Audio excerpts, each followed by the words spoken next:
होर्मुज पर Donald Trump को Iran का जवाब। आतंकवाद को बढ़ावा दे रहा है अमेरिका। ईरान के विदेश विभाग के प्रवक्ता की तरफ से बयान दिया गया। ईरानी बोट्स पर हमले का निर्देश यूएस की विफलता को दिखाता है, यह ईरान की तरफ से कहा गया है। तो आप देखिए, टकराव रोजाना और ज्यादा बढ़ता हुआ नजर आ रहा है। शर्तें एक दूसरे को बता दी गई हैं।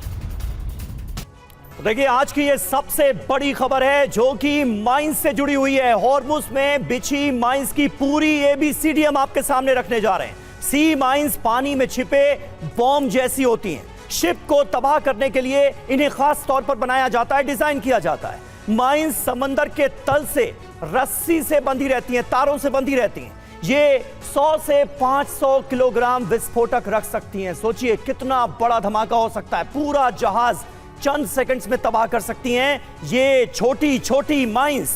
ईरान ने ये माइंस बिछाई कैसे हैं, ये भी समझिए। बोट्स के जरिए समंदर में माइंस का जाल बिछा दिया गया है।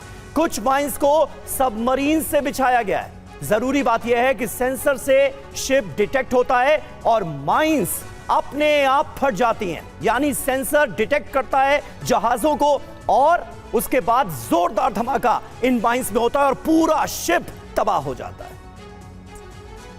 और देखिए, इस बीच एक और बड़ी खबर। ईरान पर एक बार फिर से हमले की तैयारी इजराइल कर रहा है। इजराइल के रक्षा मंत्री की ईरान को बड़ी चेतावनी। आईडीएफ हमले और रक्षा के लिए तैयार है, इजराइल कार्ड्स की तरफ से कहा गया। अमेरिका से हरी झंडी मिलने का बस अब हमको इंतजार है। वैसे पहले दिन से ये कहा जा रहा था कि जो वार्ता है उसके पक्ष में इजराइल बिल्कुल भी नहीं था। तो देखिए, बार बार वही धमकी, ईरान को पाषाण युग में धकेलने की धमकी इजराइल की तरफ से भी दी जा रही है। कुछ दिनों पहले अमेरिका की तरफ से भी कहा गया था कि पूरी सिविलाइजेशन को हम खत्म कर देंगे। नेतन्याहू का इंतखाम, ईरान युद्ध का फिर आगाज। इजराइल ने बड़ी चेतावनी दी है, ईरान पर फिर हमले के लिए तैयार है। टारगेट की लिस्ट तैयार हो चुकी है। ऊर्जा और बिजली ठिकानों पर हमले होंगे। ईरानी शासन की नींव हिला देंगे। ईरान को फिर पाषाण युग में भेज देंगे। स्टोन एज में पहुंचाने की बात कर रहा है इजराइल। जरूरी बात यह है कि कार्ड्स ने कहा है कि हमें ट्रंप के आदेश का इंतजार है, यानी करुणा। सीधे तौर पर दबाव भी डाला जा रहा है डोनाल्ड ट्रंप पर कि ग्रीन सिग्नल मिल जाए। बिल्कुल, तो नाम लिया गया है कि हमें बस ग्रीन सिग्नल मिला नहीं, हम हमला एक बार फिर से शुरू कर देंगे। और इस बीच हमारे साथ देखिए कैप्टन पुनीत मल्होत्रा है। आपको बता दें, डिफेंस एक्सपर्ट के तौर पर हमारे साथ जुड़े, लेकिन अगर मर्चेंट नेवी की बात करें, 46 साल का एक्सपीरियंस है, कई बड़े वेसल्स को लीड और कमांडर करने का ये अनुभव है पुनीत मल्होत्रा जी के पास। पुनीत सर, मेरा सवाल आपसे, ये जो मौजूदा स्थिति, हालांकि इजराइल के संदर्भ में मैं बातें बात करूंगा, लेकिन जो मौजूदा स्थिति है और आपका जो अनुभव है वो क्या कहता है? कितनी खतरनाक सिचुएशन आपको स्ट्रेट ऑफ हॉर्मुज में नजर आ रही है? Thank you, sir, for having me on your show. देखिए, I'll go a little back on the synopsis and chronology. अगर मैं 1980 की बात करता हूँ, जब ईरान इराक वॉर हुआ था, ये चला था तकरीबन 7 से 8 साल, यानी 1987-88 के आसपास तक। Iran did not back off. Iran did not lie low. Finally, Iraq had to succumb under pressure.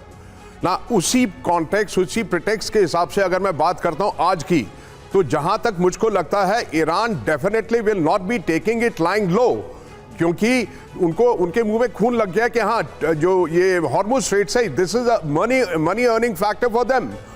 तीसरी बात, हमारी सी लेन्स में we call something known as TSS, traffic separation schemes, जो IMO इंटरनेशनल मैरीटाइम ऑर्गेनाइजेशन होती है वो ले करती है।